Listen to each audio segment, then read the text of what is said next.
So to avoid this people-pleasing nature, you're going to follow these steps to disrupt your people-pleasing needs. So one, think about, are you helping because it makes you feel happy and satisfied, or because you feel guilty?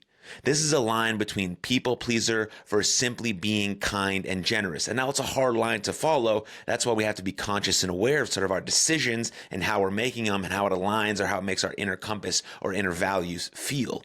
If you decide to help out because it reinforces your values or gives you joy, go for it. All in. Awesome.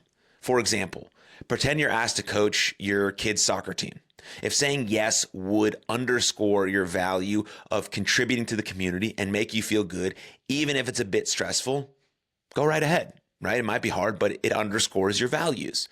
But if saying yes simply allowed you to avoid guilt, you may be committing for the wrong reasons. So if you say yes simply to feel less bad, less anxious, less guilty, less sorry, it's probably driven by some sort of people-pleasing technique where you develop that again in early life based on the circumstances that you went through.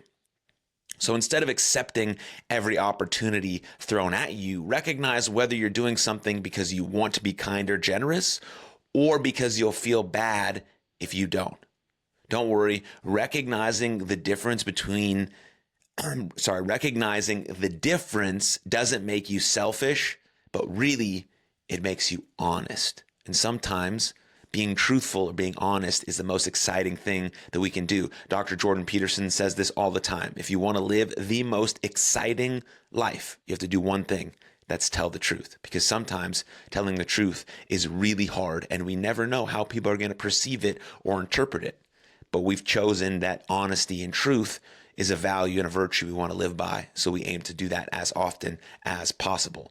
So a second thing that you can do is a thing that I talk about a lot on this podcast and a lot of people who are in this space talk about a lot is let your values drive your decision. Again, refer to 218 and 220 of this podcast to get some tactical exercises that are going to allow you to develop your own personal philosophy and first principles. So let your values drive your decision. Don't let your decision filter be, did someone ask me to do it? Instead, ask, is this in line with my values and interests? A study in 2013 by researcher Sonia Lyubomirsky states that in order to maximize happiness, choose activities that are related to your values and interests. This can, and most likely should, include serving others in your life, organizations, and causes. Just make sure it's a mix of activities determined by what you hold dear. Very important.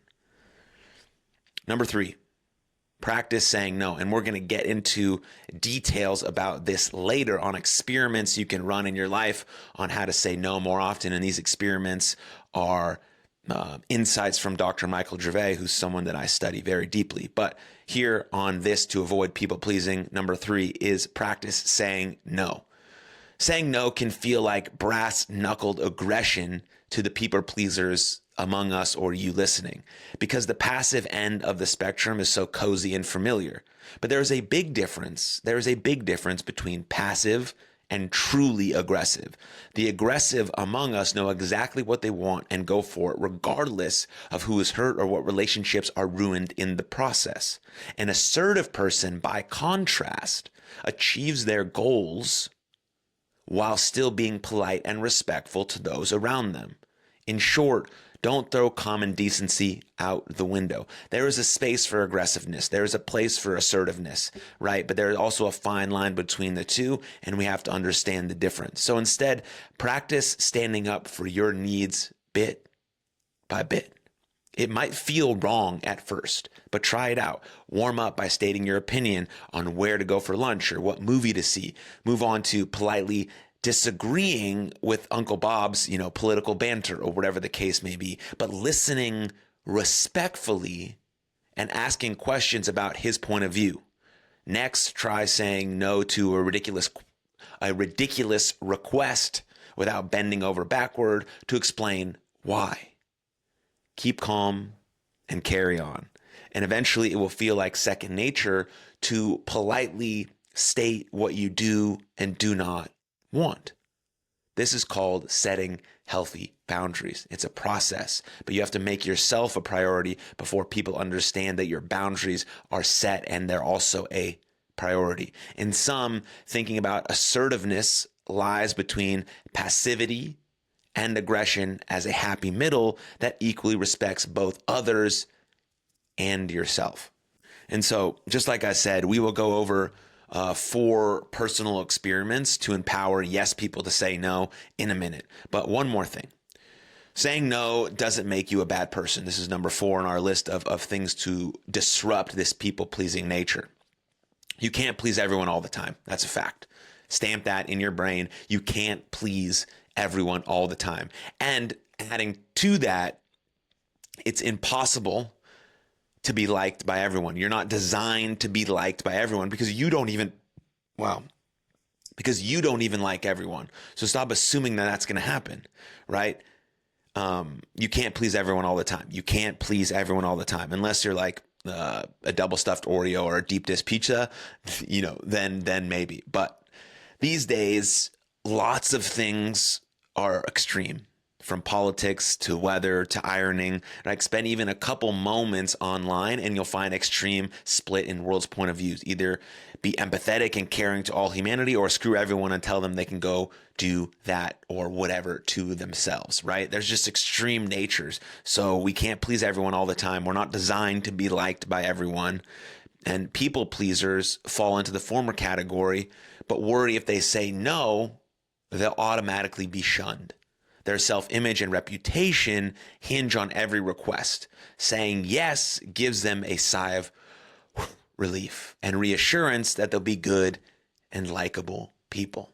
Saying no creates guilt if they hurt someone or did something bad, but it takes a lot more than saying no to watching your neighbor's 3 disrespectful kids while he watches football to break your moral character.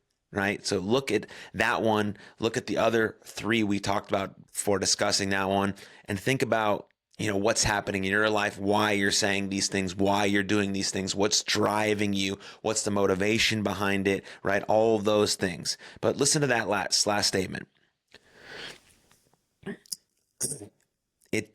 Saying no creates guilt, as if they hurt someone or did something bad. But it takes a lot more than saying no to watching your neighbor's 3 disrespectful kids while he watches football to break your moral character. So know who you are, what values you represent, your morality and your ethics, and what you truly stand for. Then these decisions about saying yes or no get slightly easier, and the guilt eases up a little bit because you know you're doing it for the right reasons, whether that's saying yes or no for the right reasons. And number 5, refrain from over apologizing. Refrain from over apologizing. People pleasers are always sorry. If you're a people pleaser, you are likely have only the best of intentions. Over apologizing makes you feel better, but it can actually be a tad bit dishonest. Think about this here. Hear me out on this one, right? Apologizing when you did nothing wrong makes it appear as if you were in the wrong. It's an admission of guilt for a crime you didn't commit.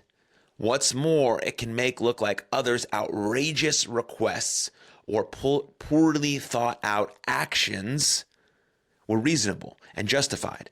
Save the true apologies or contrition for times you're actually going to screw up, which we all do all the time. This is thinking about that emotional bank account from Stephen Covey, right? We have to truly apologize sincerely when we mean it because we're taking a withdrawal from that emotional bank account. But everything that we've added to that emotional bank account allows that withdrawal to be more sincere and real. But if we're apologizing all the time about everything, even if crimes we didn't commit or things we didn't do wrong, then it lessens the intensity and the sincerity of that apology. Be a people respecter. Be a people respecter, not a people pleaser. Never hesitate to do the right thing, whether your frail neighbor asks politely, go ahead, shovel their driveway, right? When your colleague asks to make a donation for a retirement gift, go ahead and do it. That's just being respectful.